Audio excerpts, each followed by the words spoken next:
We've been told our whole lives that winners never quit and quitters never win. But what if that's exactly why so many remain stuck? What if the real reason you're exhausted, unmotivated, confused, thinking, man, what's next, isn't because you're lazy, but because you're holding on to something that expired a long time ago? What if the key to your next level isn't in grinding harder, but quitting the wrong things faster?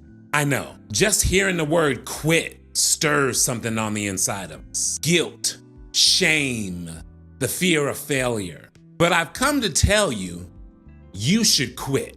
And by the end of this video, your entire perspective about quitting is going to change. Spoiler alert, it's not about giving up, it's about realigning. It's about reclaiming the energy that you've been wasting on what's not yours so that you can run towards what is. Here's what no one tells you. Most people don't stay stuck because they're unmotivated.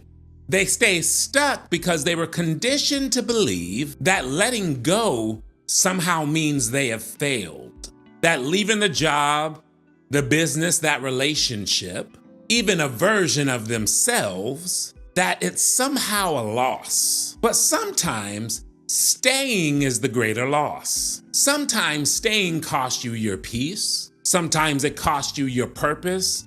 Sometimes it costs you your health. And for some, it'll cost them their future.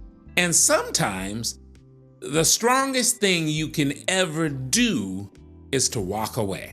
Let's start with the cultural lie. Winners never quit. That phrase has been etched into us since childhood, and it sounds motivational. But let's be honest, it's straight up toxic when it's misapplied. This mantra came out of the early 20th century sports culture, especially military-style coaching, figures like Vince Lombardi. In that world, never quitting meant pushing through physical pain in order to win a game. But life isn't a football field. Some games aren't worth playing at all. And the problem that we run into is we often internalize too deeply. And now we stay in dead-end jobs, unhealthy relationships, hang out in outdated identities, because we don't want to be seen as a quitter, because the inner child within you was told that winners never quit and quitters could never win. I heard a story about Lisa. Lisa stayed in a toxic, high-stress job for years. Every Sunday night she felt the dread, but she didn't leave. Why? Because her dad has said all of her life, "You're a Thompson and Thompsons don't quit." I don't know why he was shaking like that. So now as adults, she's being praised for her work ethic, while on the inside, dying a little. Her health declined, her passion disappeared. She lost years she can't get back, all in the name of being a Thompson and not quitting. And if you have a story similar to Lisa, I want to tell you, that's not strength, that is fear in disguise. So the first thing we need to get on the table is winners quit. Winners do quit, but they don't quit impulsively, they quit strategically.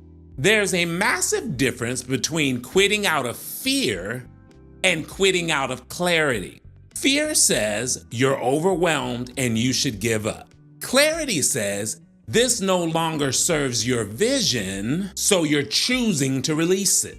Let me give you a framework. Winners master 3 kinds of quitting. Number 1, quitting the wrong direction. Winners master quitting the paths that may be productive but not purposeful. Number 2, winners master quitting the wrong expectations. An example of this is the pressure to be who others say you should be. And number 3, winners master quitting the wrong identity. They let go of who they used to be so that they can step into who they're becoming. And I want you to remember this. Strategic quitting is not failure, it's alignment. It's when Steve Jobs left Apple the first time.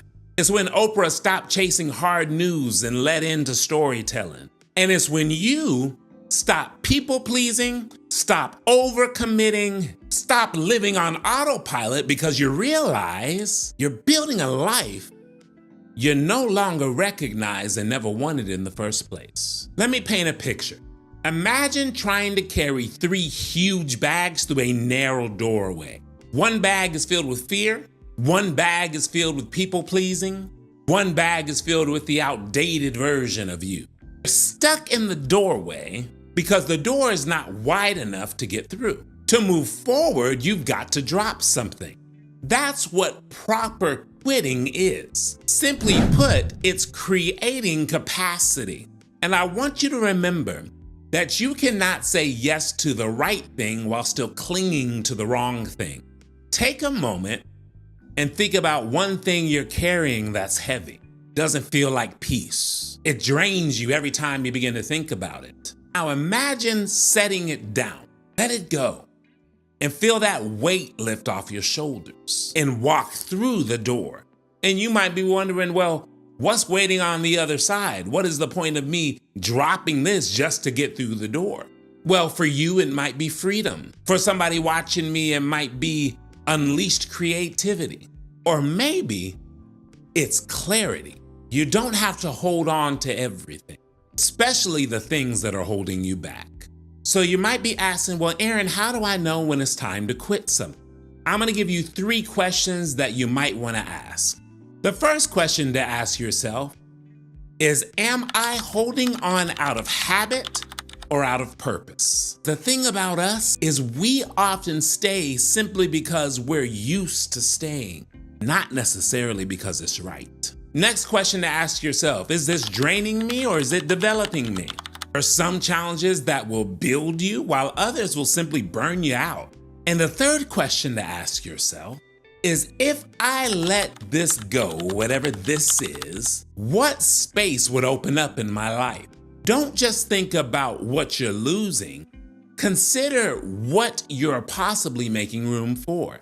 And I challenge you to take time this week and journal to those questions. Maybe replay this video back, sit with those questions. But whatever you do, be honest, because clarity doesn't come from force, it comes from awareness. So I've talked a little bit about people that have quit strategically. I talked about Steve Jobs, who left Apple and came back even better. I talked about Oprah, who quit being a traditional anchor to become a global powerhouse in storytelling and empathy. I can even throw in a Michael Jordan, who quit baseball to return to basketball, and thank the Lord that he did. But it's not just icons. You see this every day in life. I recently read about this man named Jamal. Jamal left his 6-figure tech job to start teaching music to kids in his community. Everyone thought he was crazy. They're gonna think the same about you. But now he wakes up fulfilled, and he doesn't feel like he's wasting his life every day. I've lived this too. If you're new to this channel, my background is a director of training in the corporate world. But before I was given a director of training title, I was offered a director of operations title. It was a role that several would have killed for. I told my boss I didn't want it. Not because I couldn't do it, but because I knew that it didn't align with my mission and what I saw for myself. And there were times when I thought, oh man, you should have took that position. But now I realize in deciding to take a director of training role instead of a director of operations role, it created a foundation and the beginning of mission growth. Welcome to the YouTube channel. And I'm going to say this to free somebody that's watching. There comes a time in your life where quitting is not weakness, it's wisdom. It takes strength to stay, yes, but it takes even more strength to walk away from something when you know that it's not right for you. You're not a quitter, you're a realigner. You're a recalibrator. You are someone brave enough to pivot when the path shifts. Immature ambition says never quit. Mature purpose says don't be afraid to walk away when you know it's time. And I want you to remember that you are not obligated to keep choosing what you once chose, especially when it's costing your peace, your potential, and your passion. And so I made this simple video to tell you that winners, oh yeah, baby, they quit all the time. And you should too. Quit the things that are no longer yours to carry so that you can win at the right thing. You're not failing if you walk away. You're clearing space to fully walk in your purpose. So welcome to the Honesty Circle. If you're brave enough, answer this in the comments. What's one thing you've been afraid to quit, even though you know it's time?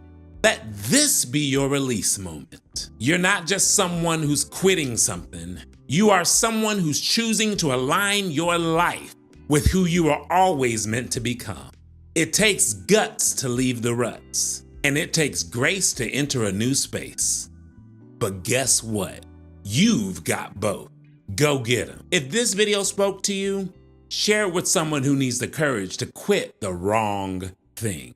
And hey, always remember, growth is a journey, it's not a destination. I'm in it with you, and I'll see you on the next one.